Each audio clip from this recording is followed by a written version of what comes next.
গুৰুদেৱ আৰু অসমৰ বিভিন্ন ঠাইৰ পৰা অহা ভগৱানৰ দাসদাসীসকল। মোৰ এই নামঘৰটোৰ বয়স 15 বছৰ হ'ল। আমাৰ গুৰুদেৱৰ পৰা আমি গম পাইছোঁ যে নামঘৰৰ বয়স 15 বছৰ। কিন্তু আপোনালোকে লক্ষ্য কৰিব, ভগৱানে কেতিয়া কাক কেনেকৈ লগ কৰে কোনেও ক'ব নোৱাৰে।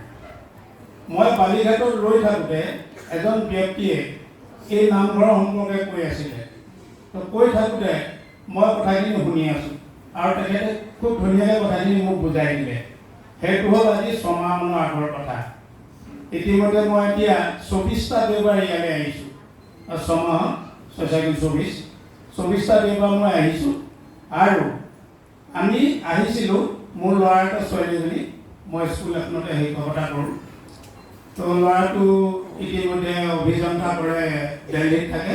আৰু ছোৱালীজনী ডিগ্ৰীত যেতিয়া পঢ়ি আছিলে তেতিয়া আমি মাক আৰু মই আশা কৰিছিলোঁ যে তেজপুৰ ইউনিভাৰ্চিটিত যাতে ছোৱালীজনীক আমি এডমিশ্যন দিয়াব পাৰোঁ।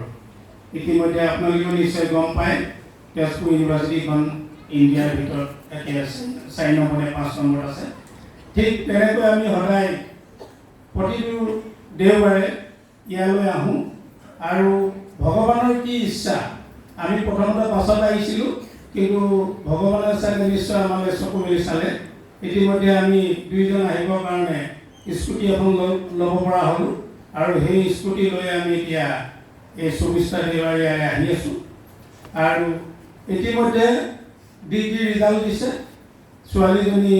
আমি সেইদিনাখনে খুব আশাৰে বাট চাই আছোঁ। ফাৰ্ষ্ট ক্লাছ 12 পজিশ্যন পাইছে। আৰু তেজপুৰ ইউনিভাৰ্চিটিত MCA কাৰণে এণ্ট্ৰেঞ্চ দিছিলে। আমি আশা কৰি আছিলোঁ যে প্ৰভু যেনে তেনে ছোৱালীজনী ৰিজাল্ট ভাল কৰিব। ইতিমধ্যে এণ্ট্ৰেঞ্চৰ ৰিজাল্ট ওলাইছে, তাতো আমাৰ ছোৱালীজনীয়ে ছিট পাইছে। আমি ইতিমধ্যে আমি যিটো কাৰণে আজি 6 মাহ দিন আহি আছিলোঁ, সেইটো আমাৰ মনৰ কল্পনা ইতিমধ্যে আমাৰ বাস্তৱত ৰূপায়িত হ'ল। আৰু আমাৰ মিছেছৰ অকণমান গাৰ বিষ আছে, লগতে ডায়েবেটিছো অকণমান আছে। সেইটো কাৰণে তাই এতিয়া ভাল পাইছে। আৰু ঈশ্বৰৰ কি ইচ্ছা, আমি সদায় যদি দেৰিকৈ সাৰ পাওঁ, কিন্তু শনিবাৰে তো দেওবাৰে আহিবৰ কাৰণে শনিবাৰে ঈশ্বৰৰ কি ইচ্ছা আমি 3টা বজাতে সেইদিনা সাৰ পাওঁ। আমি কেতিয়াবা পাতোঁ কথাটো যে আনদিনাখন যে আমি সাৰ নাপাওঁ, তো শনিবাৰে কিয় আমি নিশা 3টা বজাত সাৰ পাওঁ। নিশ্চয় চাগে আমাক ভগৱানে চকু মেলি চাইছে। আৰু আমি মনত বহুত সুখ পাইছোঁ।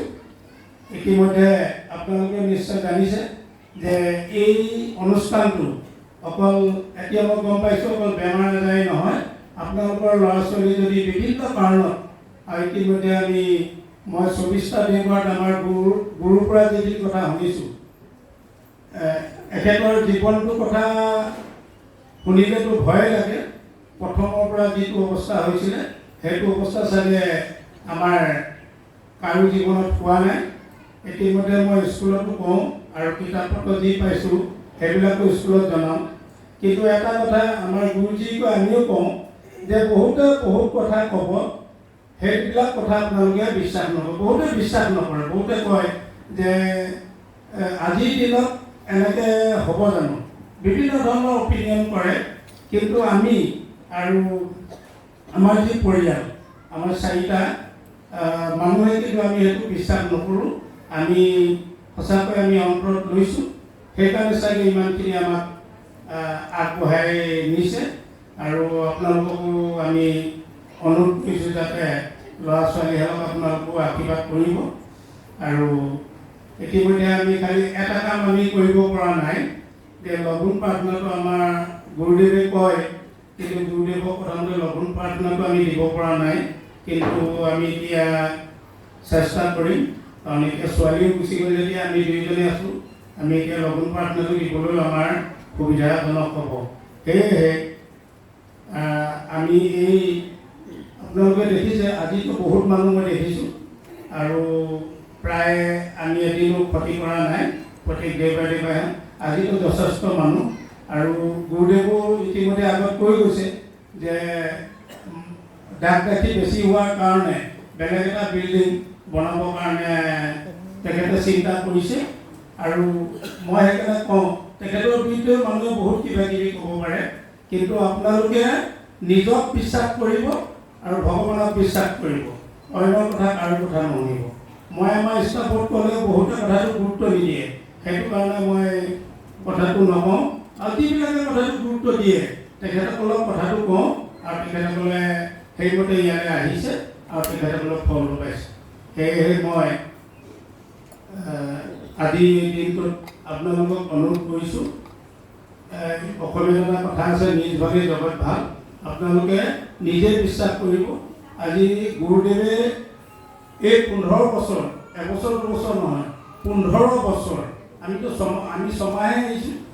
গুৰুদেৱে 15 বছৰ যিটো কষ্ট কৰি আজি এই স্থান এইটো অৱস্থাত নিলে, সেইটো সঁচাকৈ আমি সকলোৱে তেখেতৰ স্বাস্থ্য যাতে সদায় ভাল থাকে। কেতিয়াবা গুৰুদেৱে কয় যে মোৰ আমুকটো হৈছে, তেতিয়া আমাৰ মিছেছে কয় যে ভয় লাগে, মোৰ কেলৈ ভয় লাগে, না গুৰুদেৱ নাথাকিলে আমাৰ কি হ'ব, ভয় কৰে। কিন্তু সেইকাৰণে আমি সকলোৱে তেখেতৰ সুস্বাস্থ্যৰ কামনা কৰিছোঁ। আৰু পৃথিৱীৰ সকলো মানুহৰ লগতে অসমৰ সকলো মানুহৰ আমি সুস্বাস্থ্য কামনা কৰি মই এইটো আশাৰ সামৰণি মাৰিছোঁ। ধন্যবাদ।